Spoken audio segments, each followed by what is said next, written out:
les RDC a... Mais moi j'ai lu l'information, ça a été annoncé, voilà que le président israélien doit arriver à Kinshasa, voilà, dans les temps qui suivent. Vous savez notre problème c'est ça. Du haut de cette chaise, j'ai adressé des paroles comme ça pour le Congo et même pour son dirigeant. Mais aujourd'hui, je parlerai encore à ce peuple-là. Regardez, la RDC a connu un des plus grands prophètes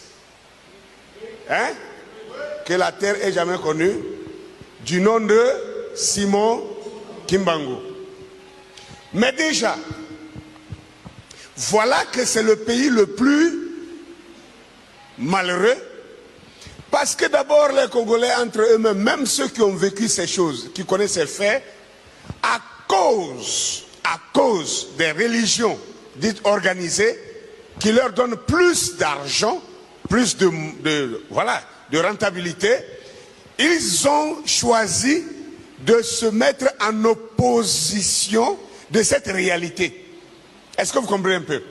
Déjà, si la RDC elle-même, avec ses 90 millions ou je ne sais pas quoi, 100 millions d'habitants, acceptait déjà que Dieu leur a envoyé un prophète authentique, ça n'aurait plus été un grand problème dans les temps très proches à venir que l'Afrique entière reconnaisse ce fait.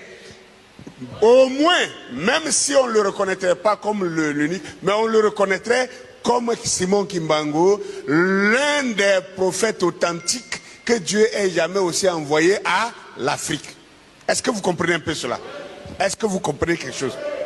Parce que son enseignement ramenait l'Africain à l'africanité.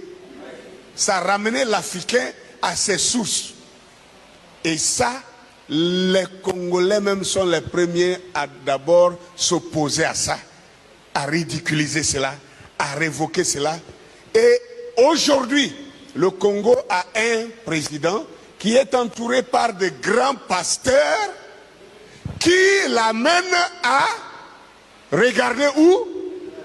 À Israël, un faux peuple, un peuple usurpateur, un peuple, je ne sais pas un peuple inventé, c'est pas moi qui le dis, c'est entre eux, ils reconnaissent qu'ils sont un peuple inventé, mais quand même les pasteurs ignorants, quelquefois même ils le savent, mais à cause de ça, le bougnac, ils préfèrent fermer les yeux à la vérité, à la réalité.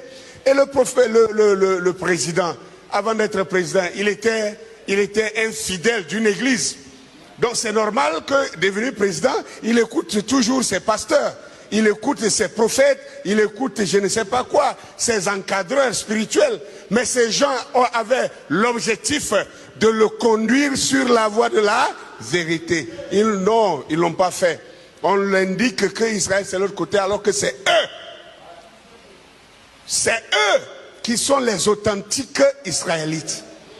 Vous voyez la mentalité où ça nous amène.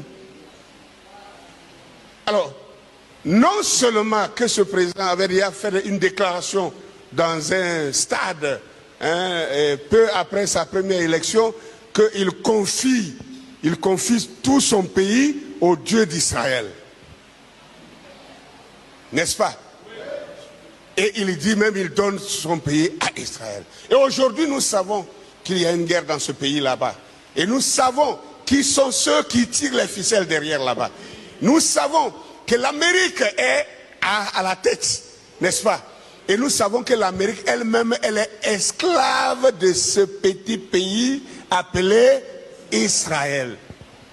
Est-ce que vous comprenez un peu de quoi je parle? Alors, ce sont ces lobbies israéliens,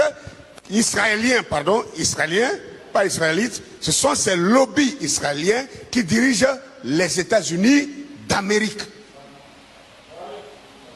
Et la dernière information que j'ai lue et qui est confirmée, c'est que ce président, n'est-ce pas, de ce pays dont je parle, est allé signer un accord avec les États-Unis selon laquelle il donne une partie des richesses du pays aux États-Unis pour que les États-Unis l'aident à ramener la paix dans son pays. Pauvre! Pauvre de moi, comme on peut le dire, ou pauvre de lui. Vous pouvez vous rendre compte, c'est là l'interprétation claire de l'écriture qui dit que j'ai vu des princes marcher à pied, tandis que l'esclave est sur le cheval. Est-ce que vous comprenez cela?